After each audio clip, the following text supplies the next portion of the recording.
Ito kasi yung mahirap sa Pilipino. Pag may nakita silang problema, oy, psst! Gobyerno! Solve mo yan.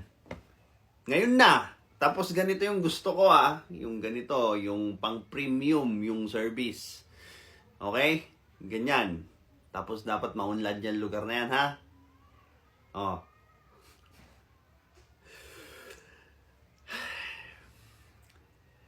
Without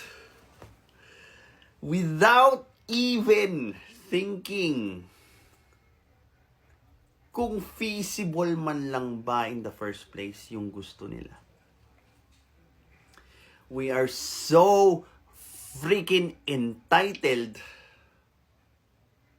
ng isang magandang buhay nang hindi man lang natin alam kung paano gagawin or paano tayo magkakaroon ng magandang buhay.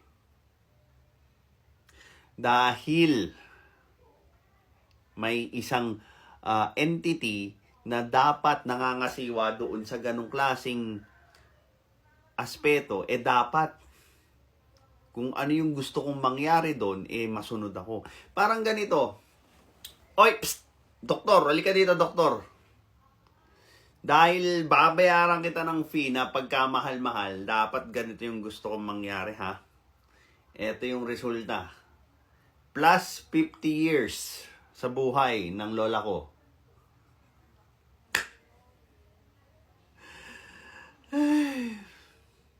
Diba? Ang sarap pakinggan eh. Plus 50 years sa buhay ng lola mo. O diba? Maganda yun. O, trabaho ng doktor. Diba? Trabaho ng doktor, buhayin yung isang tao.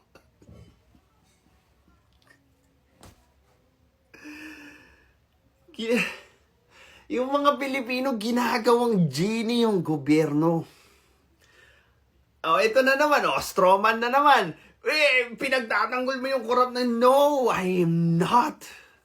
Hindi ko pinagtatanggol yung corrupt practices ng gobyerno at dapat makulong yung dapat makulong, lalo na pag gumawa sila ng corrupt practices. But, there's another side of the coin. Diba? Yung mga tao doon sa gobyerno that are actually working. Hindi naman lahat ng nandoon sa gobyerno kasing kupal ng inaakala nyo.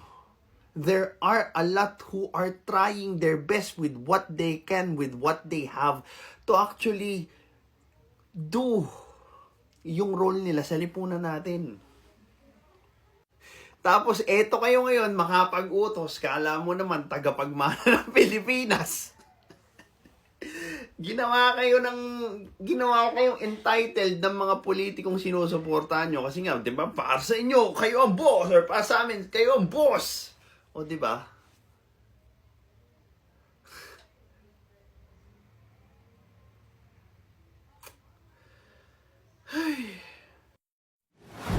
This is Pinoy Extreme.